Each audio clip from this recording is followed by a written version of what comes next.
Իմ հոր սպիտակ ձին։ Լատիշական հեքիաթ։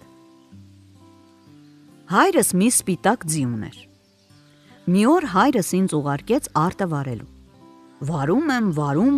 զգում եմ, որ գութանը վատ է գնում։ Նայեմ, տեսնեմ խոփը մի փոքր բանալու է դեմ առել։ Բանալին վերցրի դրի գրպանս։ Նորից սկսեցի վարանել։ Հանկարծ նույն տեղում գութանի տակ ինչ-որ բան կրճտաց։ Կարծեցի քար է։ Կռացա տեսնեմ փոքրիկ արգղիկ։ Վերցրի արգղիկը, շուռումուռ տվեցի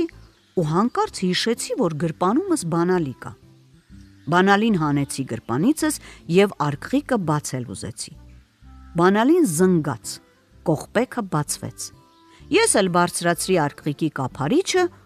ու հանկարծ այնտեղից մի նապաստակ դուրս թռավ, առանց ականջների,